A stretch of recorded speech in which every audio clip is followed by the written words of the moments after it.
En direct du Mondial de l'Automobile, stand Mobiliance. Sud Radio Parlons Vrai chez Bourdin, 10h30, 12h30, Jean-Jacques Bourdin. Merci d'être avec nous. Nous sommes donc au Mondial de l'Auto sur le stand Mobiliance et nous avons la chance de recevoir Clément Beaune, ministre des Transports. Clément Beaune, bonjour. Bonjour Jacques Bourdin. Merci d'être avec nous. On se retrouve pour 20 à 25 minutes d'interview en face à face et ensuite vous répondrez aux questions des auditeurs qui sont déjà nombreuses, ces questions sur la mobilité au sens large du mot, évidemment. Absolument. Clément Beaune, je voudrais commencer avec la pénurie de carburant, évidemment. Où en sommes-nous? Retour à la normale, ça s'arrange. Retour à la normale quand? Alors ça s'arrange incontestablement, heureusement, parce que je sais que beaucoup de Français, je le vois même dans ma famille, sont épuisés par maintenant presque 2 semaines de difficultés, avec certaines régions où ça a été très dur pendant un moment, je pense aux Hauts-de-France, certaines régions où c'est encore difficile à l'heure où on parle, je pense au centre Val-de-Loire, au département du Cher par exemple, mais ça s'arrange vraiment, ça s'arrange rapidement. On était au début de la semaine encore autour de 30% de stations-service en difficulté ou qui manquaient d'un produit de carburant au moins, et on est aujourd'hui en dessous des 20% au niveau national, et il faut que ça continue évidemment. On l'a fait par les mesures de livraison, par les mesures de déblocage de stock, par les mesures de réquisition quand c'était nécessaire, et puis il y a des bonnes nouvelles, c'est que le mouvement social semble aujourd'hui s'interrompre. On va voir dans les heures qui viennent, mais tout donc, ça permet retour à la normale quand? Écoutez, retour à la normale au sens où il y a zéro difficulté. Il faudra sans doute encore quelques jours, mais ce qui est important, la semaine prochaine. Écoutez, on verra. Moi, j'ai pas de boule de cristal, mais pour qu'il y ait zéro difficulté, c'est sans doute cet horizon-là. Mais ce qui est important, et c'est l'engagement que le président de la République, la première ministre avait pris, c'est qu'on ait une situation qui soit vraiment bien meilleure avant le départ en vacances des Français, beaucoup par la route d'ailleurs. Et donc ça, on tient cet engagement et on est dans une situation qui s'améliore vraiment vite et qui va s'améliorer encore jusqu'à ce départ en vacances vendredi soir. Elisabeth Borne l'a précisé, plus de remise sur les carburants à partir du 1er janvier, c'est bien cela, hein? Alors, il y a des mesures qui ont été annoncées par le gouvernement et prises, elles sont maintenues, c'est-à-dire qu'il y a, pour expliquer la logique, il y a eu des mesures d'urgence qu'on assume, parce que soutenir le carburant, même si c'est des énergies fossiles, c'était nécessaire, parce que tous ceux qui nous écoutent, ils ont besoin de la voiture. On ne peut pas, comme ça, avoir une sorte de coup de pression sur le pouvoir d'achat sans réponse de l'État. Donc on a une réponse, je le redis, parce qu'elle est la plus importante d'Europe dans le soutien au pouvoir d'achat des automobilistes.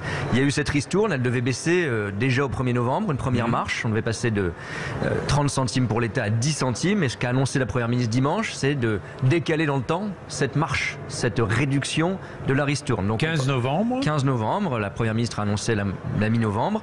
Et c'était important, pourquoi? En 2 mots, parce que sinon, dans un moment où il y avait du stress, on a connu la pénurie, on aurait peut-être créé un phénomène où les gens se seraient de nouveau précipités vers les stations-service en se disant « Ah, j'achète pendant que c'est un peu moins cher et que la ristourne est encore plus importante ». Et puis surtout, les Français, on le disait, ont été pénalisés pendant cette période difficile.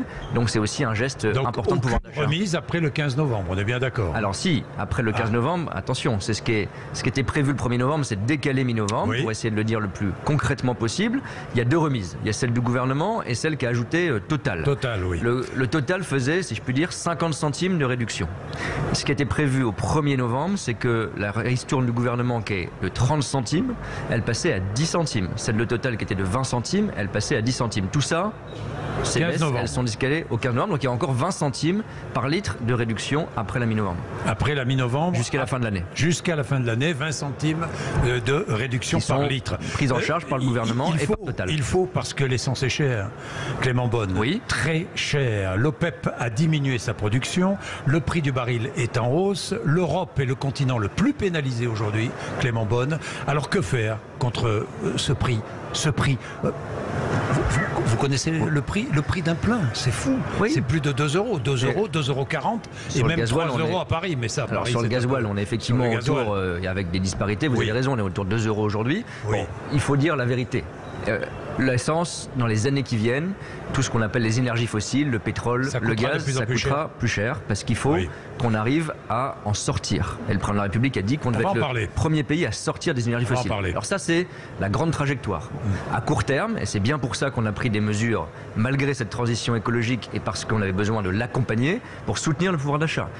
Je le dis, quand on a mis 50 centimes de soutien qui sont encore en vigueur sur le litre de carburant, il n'y a aucun pays européen qui fait ça. Alors, c'est vrai que ces dernières semaines, il y a eu une réaugmentation. Pourquoi ? Parce que aussi la pénurie a poussé les prix vers le haut. Parce que quand vous avez de la rareté, les prix augmentent. Tout le monde le voit. Et puis, il faut le dire aussi, il y a eu quelques cas, on les a sanctionnés le plus possible, où il y a des gens qui en ont profité. Il y a des distributeurs qui ont dit, on va faire monter les prix parce que tout le monde veut de l'essence. Bon, donc ça, le court terme, c'est d'abord assurer l'approvisionnement partout. Ce qu'on disait au début, ça va aussi contribuer à détendre cette tension sur les prix. C'est continuer la ristourne avec le décalage de la baisse de la ristourne au 15 novembre et encore des ristournes jusqu'à la fin de l'année. Et puis ensuite, on verra où est la situation des prix de l'énergie. Il peut y avoir des aides ciblées, notamment sur les gros rouleurs. Moi, je suis en charge du secteur des routiers, il faut qu'on les accompagne sans doute dans les mois qui viennent. Et puis, les routiers, je m'arrête là. Les routiers seront accompagnés dans les mois qui viennent. Pour être très précis, si le prix de l'essence, si le prix du carburant. Ce qu'on a toujours dit avec Bruno Le Maire, c'est on verra où on en est à la fin de l'année. Donc il n'y a pas de décision qui est prise aujourd'hui. S'il faut avoir des dispositifs de soutien au pouvoir d'achat, on les ciblera plus. Notamment sur les professionnels. C'est pour ça ce que j'appelle les gros rouleurs, les routiers.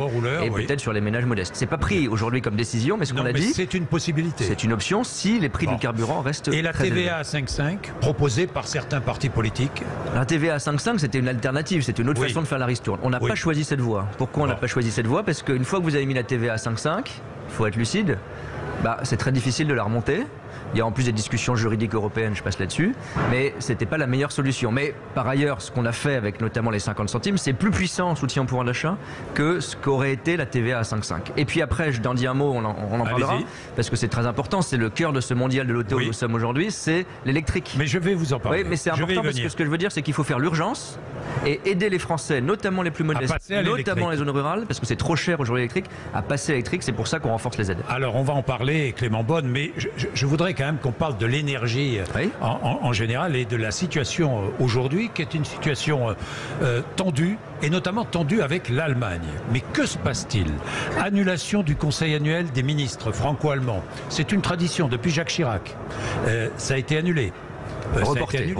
Oui, reporté. Mais la situation est tendue avec l'Allemagne. Vous le reconnaissez. Elle est tendue. Alors, Jean-Jacques Bourdin, moi, je ne suis plus en charge des affaires européennes. Mais vous suivez ça de près. Mais je l'ai été. Clément Beaune. Je l'ai été. Et puis ça reste évidemment un sujet de quotidien dans tous les ministères. Je vais vous dire.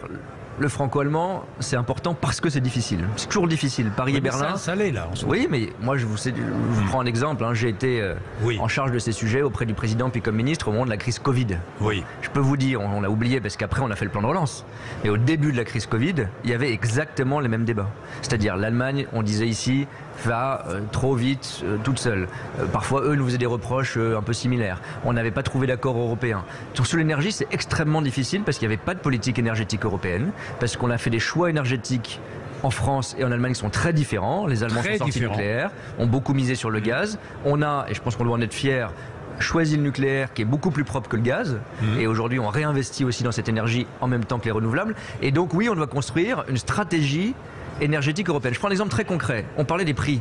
Parce qu'à la fin, c'est à la pompe et c'est dans la vie des Français et c'est leur facture de gaz et d'électricité. Si on achetait en commun une partie du gaz européen. Nous, on en achète moins que les Allemands. Mais si on achetait en commun au niveau européen le gaz, si on avait d'autres mécanismes pour fixer le prix de l'électricité, on pourrait baisser les prix pour les consommateurs. Oui, Clément Beaune. Mais ils veulent pas. Les Allemands ne veulent pas de financement communautaire de l'énergie. Ils n'en veulent pas. Non, ils n'en veulent pas. Les Verts qui participent à la coalition ont tiré à boulet rouge sur le nucléaire français. Vous le savez bien. Mais je le sais bien. Mais on a une discussion. On n'est pas obligé d'accepter cette position comme définitive. Que demandez-vous à l'Allemagne aujourd'hui ? On demande pas qu'à l'Allemagne, il y a un sommet européen où le président va participer aujourd'hui même et demain, qui est très important. Ce que porte la France depuis le départ, c'est l'achat commun d'énergie, c'est, sans rentrer en trop de techniques, réformer les prix sur le marché européen de l'énergie. Et si l'Allemagne dit non ? On continuera à discuter et on prendra des aides de toute façon s'il y a besoin, mais on continuera à discuter. Parce que ça paraît comme ça diplomatique, mais si le Covid, on avait accepté au début qu'il y avait des positions divergentes entre la France et l'Allemagne, on n'aurait jamais fait le plan de relance. On l'a fait au niveau européen et on a bien fait, je peux vous dire à l'époque, convaincre Angela Merkel. C'était pas gagné, on aurait fait la même émission à ce moment-là, vous m'auriez dit bon courage. On va continuer, c'est pas moi qui suis en charge directement, c'est Agnès Pannier-Runacher sur l'énergie, c'est Laurence Bourg pour l'Europe, c'est le président de la République lui-même, mais on se bat là-dessus et moi je suis optimiste parce que, je vais vous dire, à la fin, c'est l'intérêt de tout le monde. Acheter le gaz en commun, avoir un mécanisme d'électricité différent, avoir ce qu'on appelle des interconnexions entre les pays européens pour avoir un marché unifié, c'est l'intérêt commun. Qu'on n'ait pas la même position aujourd'hui, c'est un fait. Que ce soit difficile, c'est une réalité. Mais on va y arriver. Et je pense qu'en quelques mois, quelques semaines même peut-être, on va avoir des avancées sur ce marché européen de l'énergie. Bien, nous allons parler de l'électrique, de la voiture électrique, du développement de la voiture électrique en France. Simplement, avant, dans 2-3 minutes, nous avons une petite page de pub. Je voudrais simplement prendre l'exemple d'un ménage modeste, 2500 € de revenus nets par mois pour le ménage. Ce ménage est inquiet. Ce ménage ne peut pas changer sa voiture aujourd'hui. C'est absolument impossible. Et il faut savoir aussi que 75% des Français, des ménages français sont dépendants de leur véhicule. Comment faire quand on a justement ces revenus-là, 2500 € par mois pour acheter une voiture électrique? Je sais bien, il y a 7000 € d'aide. Je sais bien, mais les voitures électriques sont beaucoup plus chères, 50% plus chères que les voitures thermiques. Alors comment faire? C'est une énorme transformation, parce qu'aujourd'hui, l'électrique, c'est vrai que c'est en gros disponible dans les centres-villes. Parce qu'il y a des offres de voitures en libre-service, etc. C'est très bien. Puis il y a des bornes. Et puis il y a des bornes. Et puis c'est accessible pour les gens qui ont les moyens. Faut être clair. Bon. Il faut quand même rendre hommage aux constructeurs français. Je pense notamment à Renault. Je ne citerai pas de marque de modèle, mais on le reconnaîtra peut-être, de petites voitures électriques qui a été très pionnier pour avoir déjà sur le marché un modèle. On peut le dire. Exactement. Que j'utilise d'ailleurs moi-même. C'est une bonne voiture et ça a été une première démocratisation du véhicule électrique. Mais c'est pas du tout assez. Il faut être clair. Et j'insiste beaucoup sur ce point parce que moi, comme ministre des Transports, je suis très concerné par la question de la transition écologique. En ville, ça veut dire beaucoup développer les transports publics, mais vous avez cité le chiffre de 75% de dépendance à la voiture. Dans les zones rurales, c'est même 85% des Français qui ont besoin, pour aller faire leurs courses parfois, pour aller chez le médecin, pour aller au boulot, de prendre la voiture. Donc on aura besoin de la voiture dans les années qui viennent. C'est pas vrai de dire qu'on va s'en passer. Il faut passer électrique, il faut démocratiser l'électrique. Donc c'est des aides. Et j'insiste quand même parce que c'est pas négligeable. On a passé, le président l'a annoncé dimanche soir, de 6 000 à 7 000 € pour les ménages les plus modestes. Le bonus pour acheter une voiture électrique. Et quand vous avez aussi des primes à la conversion, si vous mettez à la casse, si je puis dire, au recyclage votre vieille voiture, vous avez des aides supplémentaires. Et puis on va aller plus loin. C'est ce qu'on appelle le leasing social. J'en dis un mot parce que c'est très important, c'est innovant. Le président a annoncé qu'on le mettrait en place en 2023. On pourra commencer à réserver des voitures. Pour les ménages les plus modestes, on va définir tous les paramètres, mais pour les ménages les plus modestes, on pourra avoir une solution de location de voitures électriques à 100 € par mois, autour de 100 € par mois. L'idée, c'est que ça soit concret, vous puissiez avoir vos véhicules dès 2024 et vous puissiez commencer à réserver cet accès aux véhicules électriques pas chers dès l'année prochaine, dès le deuxième semestre de 2023. Alors je vais être encore plus concret. Je suis un ménage modeste. Oui. J'ai envie de changer mon véhicule et de passer à l'électrique. Donc je pourrais louer un véhicule. Vous pourrez avoir ce système de leasing. À partir de 2024. Vous pourrez l'avoir, les premiers, à partir de 2024. Et vous pourrez commencer à réserver avec un dispositif où il faudra faire une petite démarche. Dès 2023. Quel véhicule? Alors justement, ça c'est très important parce que c'est l'autre enjeu industriel. Et pour être honnête, c'est pour ça que ça prend un peu de temps. Parce qu'aujourd'hui, l'essentiel des véhicules électriques les moins chers, même s'ils restent chers, ils sont chinois. Et oui. Ils sont pas français. On le voit sur le mondial. Oui, mais c'est vrai. Il faut affronter cette réalité. Je suis presque à Pékin ici. Mais non. Presque mondial de Pékin, mais presque. Je dis presque. Soyons fiers d'accueillir aussi l'industrie internationale. Mais vous avez raison. Je vois ce que vous voulez dire. L'industrie internationale, elle est très chinoise. Mais c'est exactement pour ça qu'il y a deux solutions. Soit on dit on fait pas d'électrique parce que l'électrique c'est chinois. Oui. Soit on dit on aura besoin de décarboner, comme on dit, d'avoir des véhicules propres et il faut qu'on s'y mette, c'est l'électrique. Et je prends un exemple. D'abord, il faut produire des batteries. Bon. Il y a 5 ans, il y avait 0 usine de batteries en France. On est en train d'ouvrir 3. Et c'est réaliste aujourd'hui de dire qu'en 2027, toutes les batteries des véhicules électriques dont on a besoin en France seront produites sur le territoire français parce que, avec le président, avec Bruno Le Maire, on a investi. Et donc, toute la filière électrique, on essaie de la construire française et européenne. C'est pour ça qu'on prend un peu de temps sur le leasing électrique, parce qu'on ne voudrait pas que les ménages français, qu'on va aider avec ces aides, ils aient pour 100 € par mois un véhicule qui soit que chinois. Ça, c'est pas possible. Et donc, il faut qu'on ait une offre abordable. Donc, ce sera à 100 € par mois, ce sera un véhicule français ou européen. Peut-être pas 100% dès le début, mais l'idée, c'est qu'en même temps qu'on met en place ce dispositif d'aide, on fait monter en puissance et on crée une filière abordable française et européenne. Les grands constructeurs français sont engagés. Engagés. Je vais vous dire, c'est difficile, ça se fait pas d'un claquement de doigts, mais on a vu Carlos Tavares, on a vu Luca Di Meo, qui sont les PDG de Stellantis et de Renault, nos grands groupes, et beaucoup d'autres encore. Tout l'écosystème, moi je suis allé voir les constructeurs, ceux qui remanufacturent, ceux qui recyclent les pièces. Tout le système français est aujourd'hui engagé dans le passage électrique. Il faut accélérer, mais je suis sûr que si on se revoit au prochain mondial et dans 2 mondiaux, eh ben on aura fait des pas énormes vers une filière électrique française. Je rappelle que 2035, dans l'Union européenne, interdiction de la vente de véhicules neufs à moteur diesel, à moteur à essence ou hybride. Oui, je le rappelle. Absolument, c'est pour ça qu'on n'a pas le choix. Il faut aller vite. Il faut aller très vite. Nous sommes en demain. 2022, c'est demain. C'est moins d'une génération. Nos constructeurs, je veux saluer leur boulot parce que c'est les constructeurs, c'est les travailleurs, c'est ceux qui forment. Ils font un énorme travail de reconversion et de formation. Et des modèles électriques dans les usines de Renault et Stellantis aujourd'hui, on a de plus en plus. Ça a été encore annoncé au salon par Carlos Tavares pour Stellantis lundi. Donc on va construire cette filière électrique française et en parallèle, on va soutenir les gens qui veulent acheter avec des revenus modestes des véhicules électriques. Bien, et en parallèle, il va falloir installer des bornes de recharge. Vous avez raison. Je vous dis ça parce que 4 bornes tous les 100 km en France contre 20 en Allemagne et 47 aux Pays-Bas. Alors, pour être honnête, vous prenez les 2 seuls pays d'Europe, notamment les Pays-Bas, qui sont bons en borne. Bon. Ah oui, mais ils sont bons. Mais on mieux vaut regarder les pays qui vous sont avez bons raison. que les pays qui sont mauvais. Mais ce que je veux dire, c'est que c'est difficile partout. Nous sommes un grand pays. Nous sommes un grand pays et nous sommes juste derrière l'Allemagne et nous allons probablement passer devant l'année prochaine parce que nous sommes un grand pays. Et je vais vous dire, moi je suis en charge notamment des relations avec les sociétés d'autoroutes. Les sociétés d'autoroutes, toutes les aires d'autoroute seront équipées en bornes électriques. C'était l'engagement pris. Il va être tenu début 2023. Début 2023, toutes les aires d'autoroute, il y aura des bornes électriques. Exactement. Plusieurs ou une? Ah bah plusieurs à chaque fois. Mais je vais vous dire, il faudra augmenter le nombre. Parce que le marché électrique il se développe et tant mieux. Aujourd'hui c'est presque 15% des véhicules qui sont vendus en France qui sont électriques, c'était 1% il y a 5 ans. J'ai vu un sondage, 30% des Français, sondage qui est paru ce matin, 30% des Français ont l'intention d'acheter une voiture électrique. Oui, mais il faut, vous avez raison, les aider financièrement. Oui. Et puis ensuite le véhicule électrique c'est le véhicule lui-même et c'est la recharge. Et donc on a des règles pour que dans les nouvelles copropriétés, par exemple, on mette en place des bornes. J'ai signé hier avec Agnès Pannier-Runacher un décret pour aider encore davantage les copropriétés à déployer des bornes. On a aujourd'hui tout compris, les prises individuelles, etc. 1 million de points de recharge électrique en France. Et on va accélérer.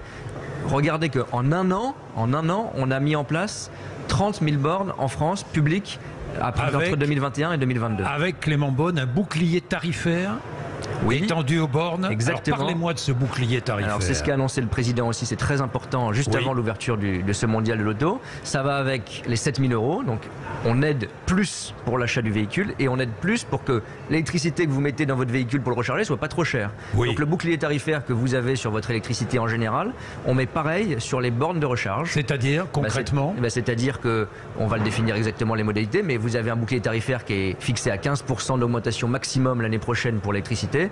On va faire la même chose sur les bornes. C'est-à-dire 15%, pas plus pour l'installation de bornes. Oui, c'est cette idée et ce sera effectif en début d'année prochaine. C'est-à-dire que vous limitez, vous contrôlez le prix, la hausse des prix parce que, de l'installation de bornes. Les Français qui nous écoutent, ils veulent que leur véhicule, il y a encore du chemin, soit pas trop cher à l'achat et que le tarif de l'électricité quand on recharge soit pas trop cher non plus. Bien, Clément Beaune, on va observer une petite pause de pub. Merci. Je vous retrouve, j'ai plein de questions sur les péages, sur le covoiturage, sur les trains. J'ai des questions sur les trains aussi, la mobilité par train. À tout de suite. Merci, vous êtes sur Sud Radio. Sud Radio Parlons Vrai chez Bourdin, 10h30, 12h30, Jean-Jacques Bourdin. Bien, Clément Beaune, le ministre des Transports est avec nous. Nous sommes au Mondial de l'Auto sur le stand Mobiliance. Vous n'hésitez pas, 0826 300 300. J'ai des quantités de questions. Encore un mot sur l'électrique, sur les batteries électriques. L'électrique, je rappelle qu'un véhicule sur 2 vendu dans le monde actuellement est chinois. Je le rappelle, il va falloir être performant dans les années qui viennent. Vous avez raison, mais on n'a pas le choix. Il faut que l'on ait notre propre filière européenne et française automobile électrique. Et du lithium et du cobalt. Pour les batteries, le cobalt, c'est 70% de production au Congo, République démocratique du Congo. Donc, il va falloir trouver des solutions. Et on n'a pas sur tous les... On ne va pas rentrer dans tout le détail, mais ce qu'on appelle parfois des métaux rares ou des matières premières qui sont nécessaires à toute la filière, parce qu'une filière, c'est pas seulement le 4 roues et la batterie. Ça nécessite de sécuriser des approvisionnements, ça nécessite d'avoir nos propres contrats, et parfois, on a des réserves dans un certain nombre de pays européens, de territoires ultramarins aussi. Et donc, je pense qu'il faut qu'on ne s'interdise pas d'avoir nos propres filières et contrats d'approvisionnement et pas être dépendant des autres. Bien, parlons mobilité, le covoiturage, bonus de 100 €, donc, vous confirmez Alors, on va mettre en place tout un plan covoiturage dans lequel il y aura une incitation financière, ce sera autour de 100 €. On l'a annoncé avec Christophe Béchu, Agnès Pannier-Runacher il y a quelques jours, le moment du plan de sobriété. Je m'inscris sur un site de covoiturage et j'aurai un bonus de 100 €. Alors, ça va être précisé d'ici le 1er janvier 2023 pour voir exactement comment ça marche. Mais pour être le plus concret possible, l'idée aujourd'hui, je le dis, parce qu'on on le sous-estime, je crois, le covoiturage, en soi, vous faites des économies.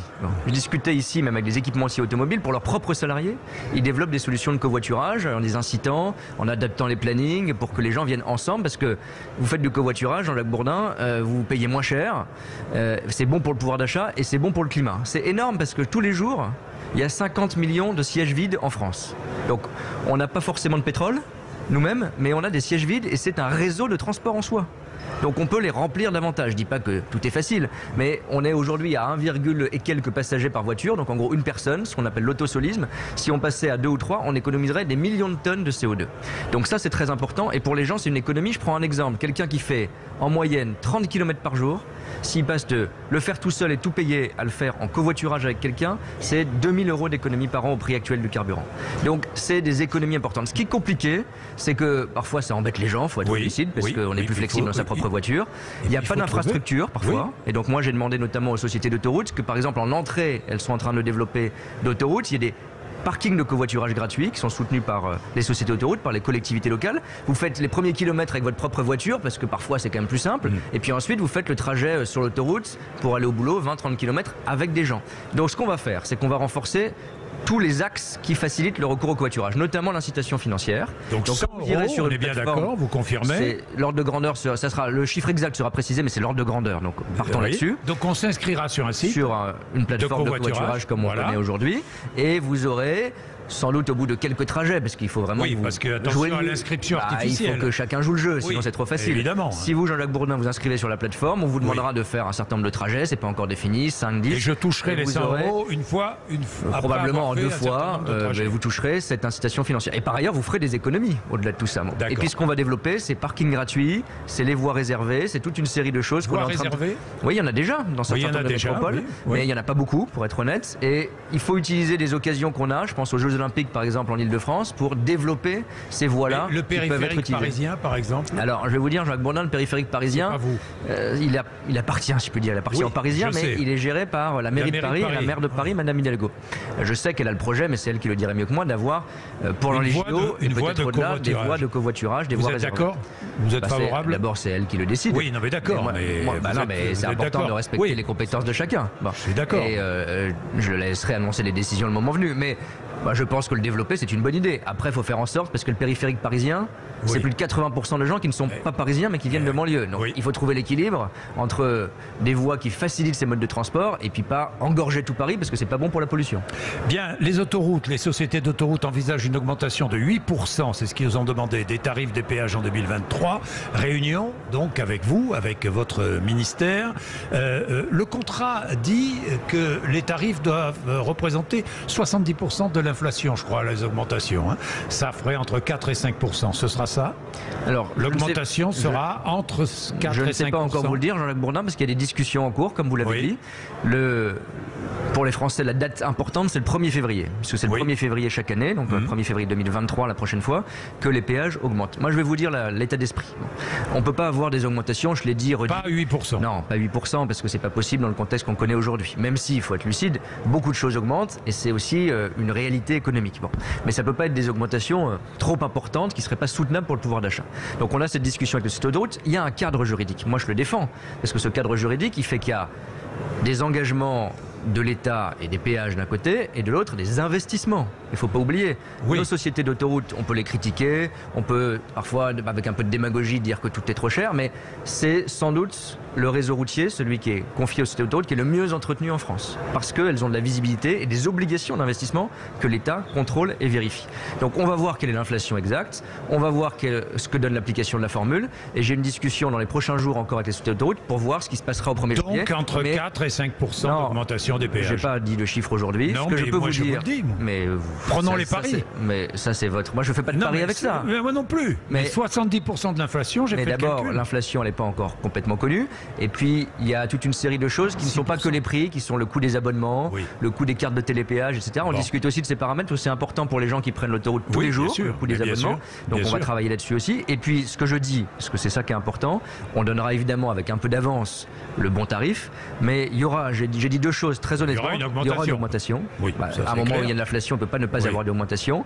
Elle sera vraisemblablement plus importante que celle qu'on a connue le 1er janvier dernier, qui était de 2%, donc c'est quand même très inférieur à l'inflation de 2022. Donc le double. Et non, j'ai pas dit ça, on verra. Et j'ai dit que ce serait pas 8%. Voilà, bien. On est dans ce cadre-là. Nous verrons. La vitesse sur les routes, un mot quand même. Je sais que c'est le ministre de l'Intérieur qui est en charge de cette question, mais 110 km/h sur autoroute, oui, non? Alors, pas d'obligation de passer à 110 km/h. Aujourd'hui, la vitesse légale maximum, elle est 130 km/h et elle n'a pas bougé, je le dis clairement. Maintenant, il y a, on l'a dit dans le plan de sobriété, une incitation, une recommandation. Chacun peut avoir des contraintes un peu différentes. On commence par ça. Je dis aux Français que réduire la vitesse sur les autoroutes, c'est un gain important de consommation de carburant. Vous les incitez à rouler à 110 km/h. Oui, mais il n'y a pas de règle qui change aujourd'hui. Pourquoi? Parce que ça ne changera pas. Écoutez, pas en tout cas, c'est pas prévu. Et je le dis aujourd'hui parce que quand vous réduisez votre vitesse de 10 km/h, donc même passer de 130 ne serait-ce qu'à 120 km/h en moyenne, vous économisez 1 litre au 100. Quand on voit le prix du carburant qui est élevé aujourd'hui, c'est quand même important. Voilà, donc pour l'instant, c'est tout le pari qu'on fait dans le plan de sobriété. C'est beaucoup de mesures de changement de comportement. Je sais qu'on a parfois moqué un peu cette démarche en disant, on dit aux gens, essayez de faire comme ci, on vous conseille de faire comme ça, mais on est en train de changer nos modes de vie. Et donc on sait que quand on fait des mesures qui ne sont pas expliquées, pas comprises et parfois trop abruptes, parfois c'est contre-productif. Donc moi je préfère dire aux Français, si vous réduisez votre vitesse, vous perdez un tout petit peu de temps, mais vous économisez du carburant, c'est bon pour le climat et c'est aussi bon pour votre porte-monnaie, donc essayez à chaque fois que vous pouvez de le faire. Gérald Darmanin, le ministre de l'Intérieur, est favorable à la fin du retrait de points pour les petits excès de vitesse, vous aussi? On en discutera, c'est pas évident. Non, on en discutera. C'est pas évident. Il faut trouver le bon équilibre entre les points, c'est embêtant pour tout le monde. Mais c'est la sécurité routière. Lui est pour. Il a 58% des retraits de points. Les petits excès. Le ministre de l'Intérieur, écoutez, je ne vais pas faire le débat ici, on en discutera avec le ministre de l'Intérieur, c'est lui qui a la main sur ces questions-là, donc je ne vais pas faire un débat à ciel ouvert. Non, mais il faut trouver le bon équilibre, c'est ce que je dis. Vous n'êtes pas tout à fait d'accord. Il faut regarder les impacts que ça peut avoir sur la sécurité routière. Oui, donc vous n'êtes pas tout à fait d'accord. J'ai bien dit ça, Jean-Jacques Bourdin, je vous ai donné ma réponse. Non, mais Clément Beaune, oui, non. Bon, si on parlait du train maintenant, j'ai vu ça, c'est une initiative formidable que prend l'Allemagne. À partir du 1er janvier en Allemagne, il sera possible de prendre tous les transports en commun. Je dis bien tous les transports en commun, hors train à grande vitesse, bien sûr, pour 49 € par mois. 49 € par mois. Une sorte de forfait, un abonnement numérique. L'État fédéral et les 16 Länder se sont mis d'accord, sont tombés d'accord. Est-ce envisageable en France? Est-ce qu'on pourrait envisager? Probablement pas exactement la même mesure. Je veux quand même expliquer ce qui se passe en Allemagne, parce qu'on a beaucoup parlé de ce qui s'est passé cet été. Vous avez mis en place même un ticket à 9 €. Bon. Exact. C'était juste pour l'été.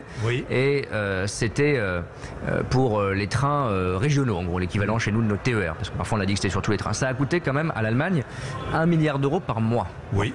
Donc moi je vous dis très sincèrement, je pense qu'il faut mettre plus de moyens dans le ferroviaire, mais ce qui embête les gens aujourd'hui, on le voit encore avec évidemment les mouvements sociaux, mais plus généralement en Ile-de-France ou dans les grandes métropoles, c'est que les trains sont pas assez nombreux, pas assez à l'heure, il y a des retards, parfois pas assez confortables, etc. Moi, je veux qu'on investisse avant tout. Ils sont chers aussi.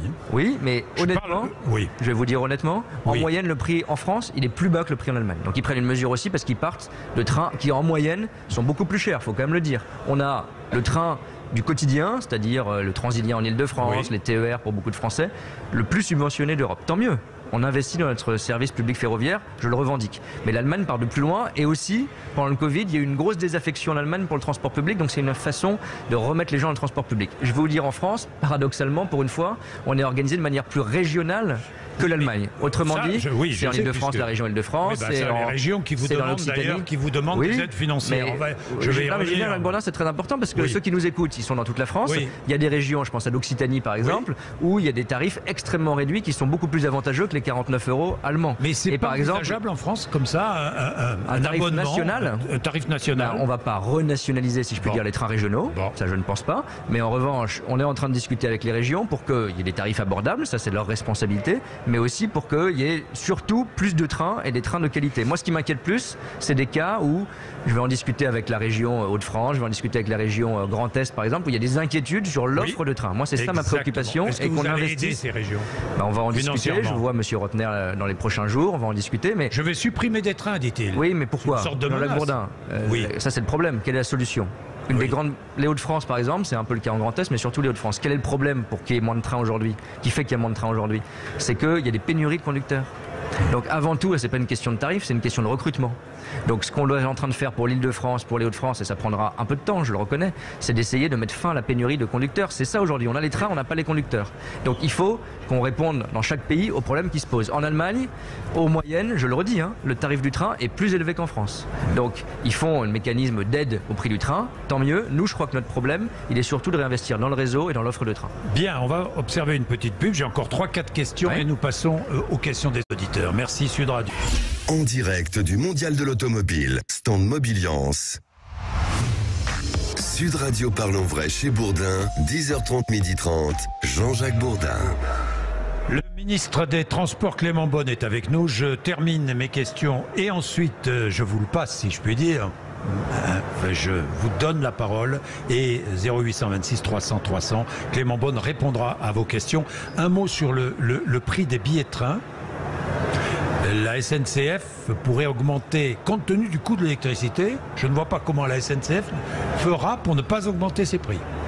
Clément Beaune, est-ce que vous lui demandez ce matin de ne pas augmenter les prix? Je vais être honnête, non. Je ne fais pas cette demande-là. Pourquoi? Parce que le ministre des Transports qui déciderait dans son bureau le prix du train, c'est pas sérieux. Parce que le prix du train, la SNCF, c'est un service public.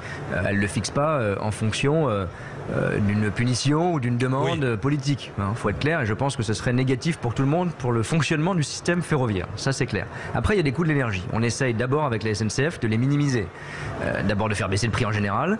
La SNCF, sans rentrer en trop de détails, elle a des contrats qui permettent d'avoir un peu de visibilité, de prévisibilité sur ces coûts de l'énergie au total. Pour donner quand même un ordre de grandeur, parce qu'évidemment c'est un sujet essentiel, la SNCF à elle seule, c'est 1 à 2% sur les années de la consommation énergétique du pays. Donc évidemment quand les prix augmentent, ça pèse sur la SNCF. Maintenant, il faut différencier entre les différents types de trains, sans être trop long. Le TGV, il n'est pas subventionné en France. Il faut être clair, c'est pour ça qu'il est cher. Et donc les prix, on verra, ils augmenteront peut-être en fonction des coûts de l'énergie, ça c'est une possibilité, on ne sait pas encore le dire.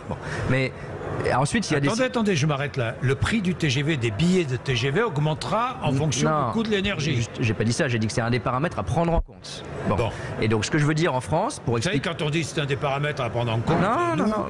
Mais Jean-Jacques Bourdin, je suis honnête, je ne cache rien. Les coûts d'énergie sont là et ça crée de l'inflation dans le pays.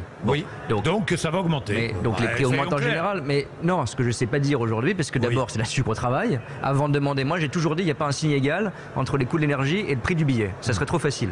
Il faut que chacun essaye de maîtriser ses coûts, y compris la SNCF. Et donc je leur demande d'abord ça. Et puis nous, notre boulot pour l'État, c'est d'essayer de baisser les coûts de l'énergie. Donc aujourd'hui, on ne sait pas, il faut être honnête, c'est un point d'interrogation, quels seront les coûts de l'énergie en 2023. Donc je ne veux pas dire n'importe quoi aux gens, il n'y aura jamais d'augmentation, ce serait mentir. Je ne dis pas aux gens non plus quel est le prix du billet, on ne sait pas le dire aujourd'hui. Et il y a ensuite des billets de train qui sont...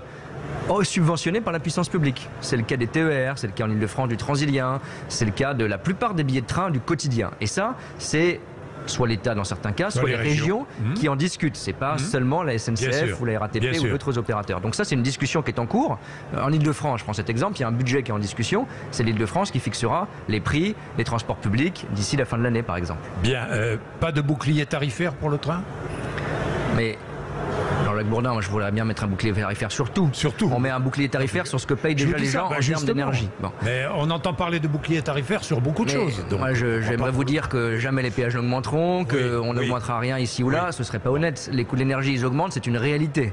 L'État peut pas faire comme si ça n'était pas le cas. Ce qu'on fait, c'est accompagner par le soutien aux ménages, minima sociaux par exemple, bouclier tarifaire sur l'énergie en direct. On va pas mettre un bouclier tarifaire sur tout. En revanche, on va discuter avec les régions, avec tous les grands opérateurs des transports publics pour essayer de limiter effectivement ces impacts, ça c'est clair. Bien, les grands projets LGV Bordeaux-Toulouse, LGV Montpellier-Perpignan sont conservés, on est bien d'accord. Quelques petits problèmes de financement sur le Bordeaux-Toulouse. Ce sont les engagements qui ont été pris, qui doivent être tenus. Vous les tiendrez?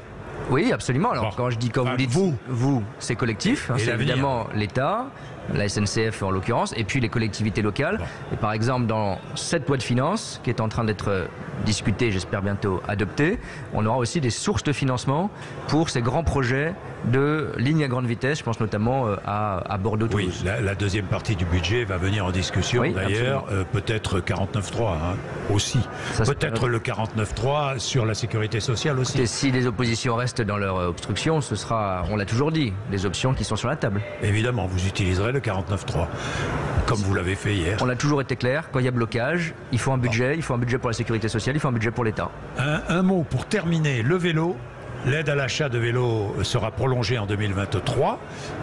Je vais la rappeler, 150 € pour un vélo neuf traditionnel, 400 € pour un vélo neuf électrique, jusqu'à 2000 € pour un vélo adapté à une situation de handicap, par exemple.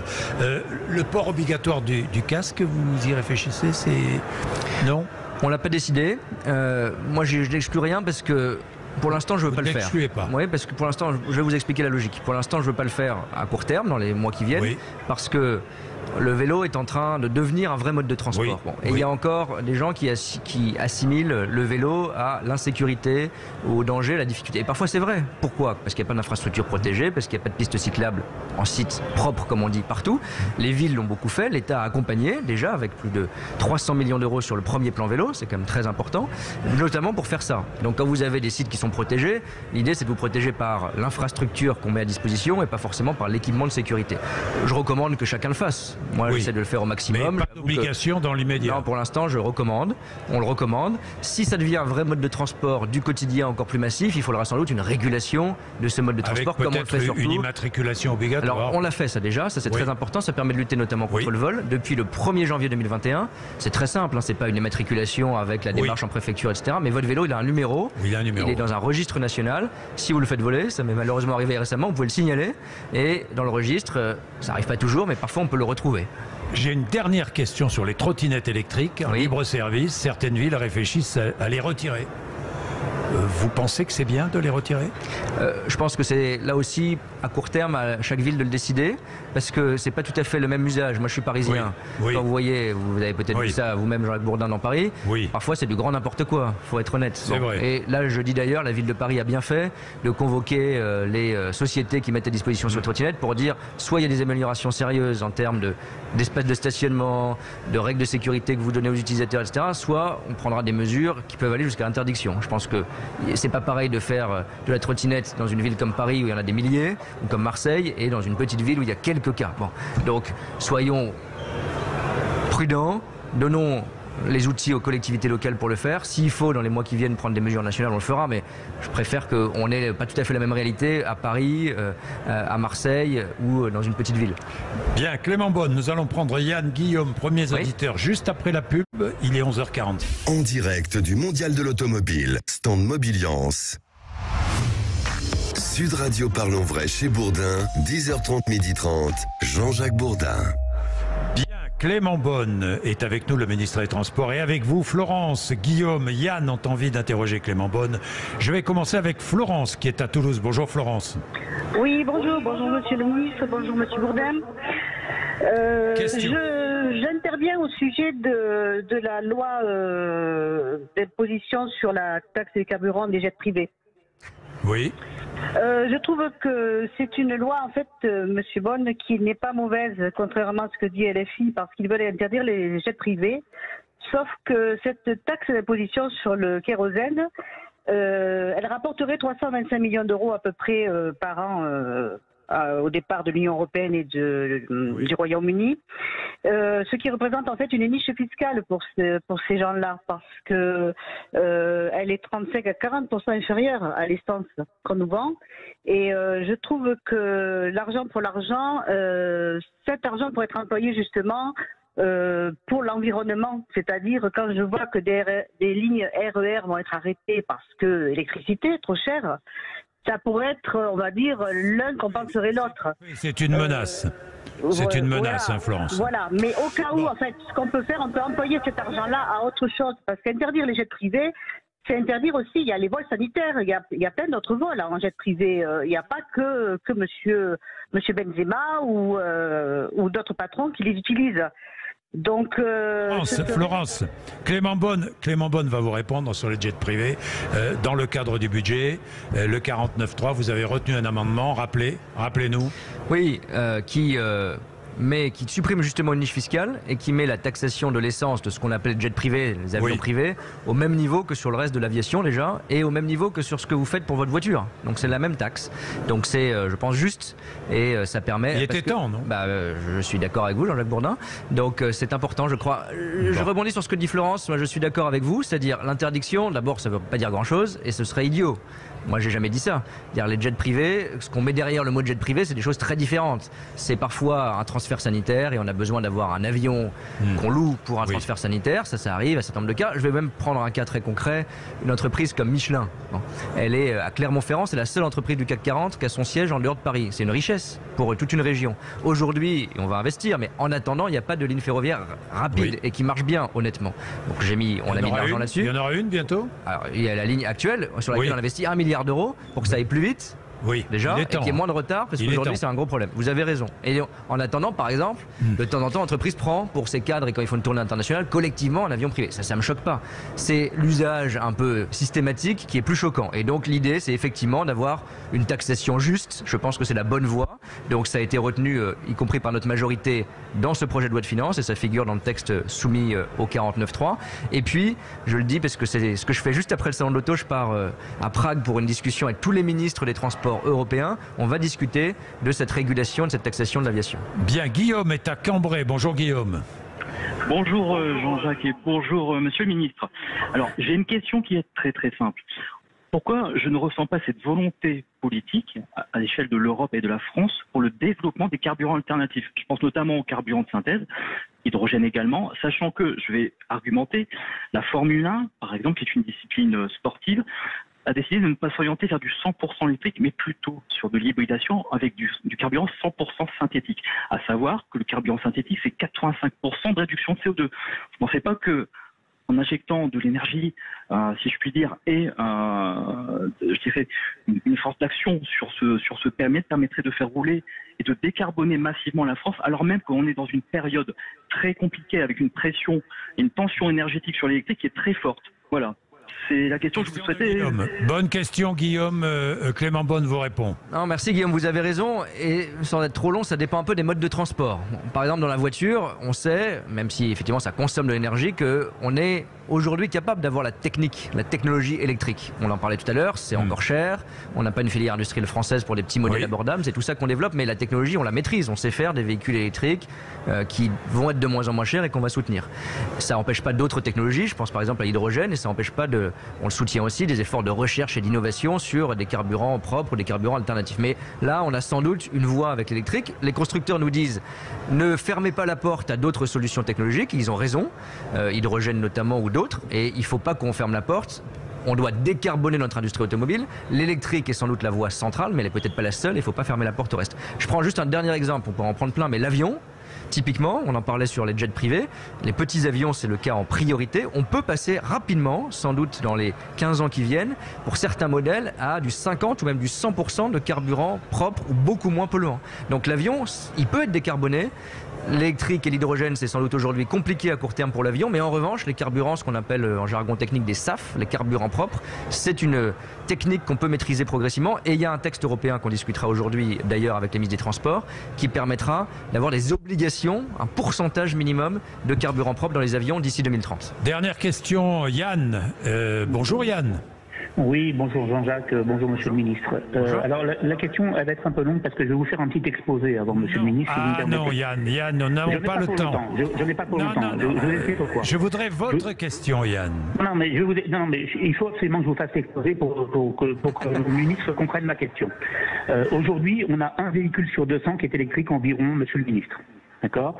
Si nous passons à 20% des voitures électriques aujourd'hui sur le territoire, ça veut dire à peu près 8 millions de voitures. 8 millions de voitures qui vont consommer 20 kW par véhicule et par 100 km. Ça veut dire 160 millions de... Allô, Yann. Oui. Oui. Voilà. Donc, très clairement, Monsieur le Ministre, aujourd'hui, on a un parc de réacteurs nucléaires où il y a 56 réacteurs nucléaires en France. Il y a 12 réacteurs qui sont à l'arrêt. Pour résumer, Yann, vous dites c'est bien beau d'encourager l'électrique, mais on ne fournira pas suffisamment d'électricité pour la voiture électrique, quoi.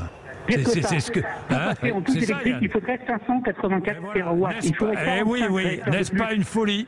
N'est-ce pas une folie, Clément Beaune?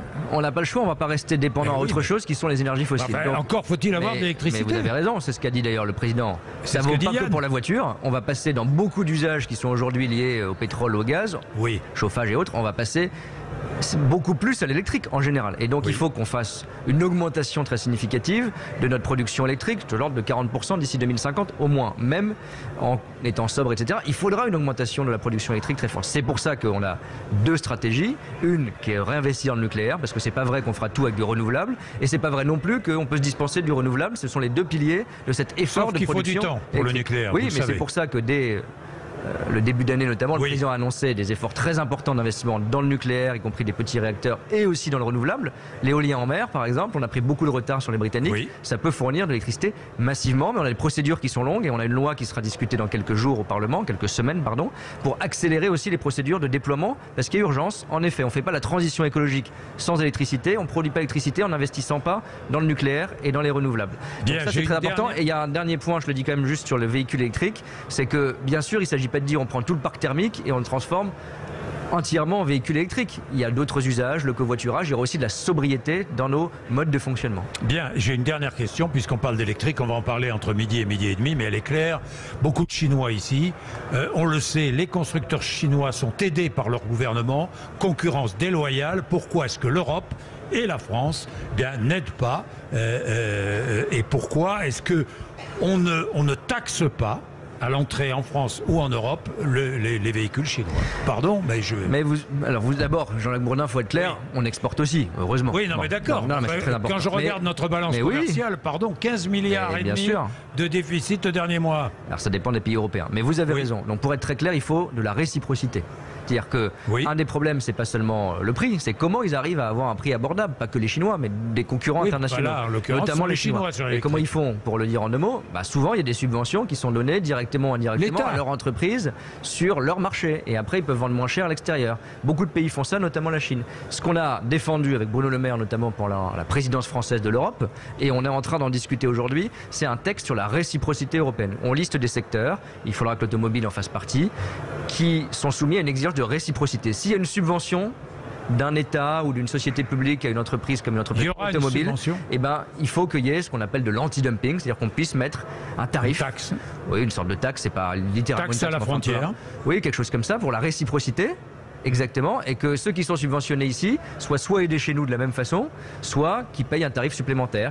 La vraie réciprocité, c'est la seule façon de garder du commerce, parce qu'on en a besoin. Je rappelle qu'en France, au-delà de l'automobile, 1 emploi sur 5, c'est l'export, donc il ne faut pas qu'on tue le commerce, mais il faut qu'on le régule pour qu'il soit juste et qu'on n'ait pas ces désavantages de notre industrie par rapport, notamment l'automobile, à la Chine.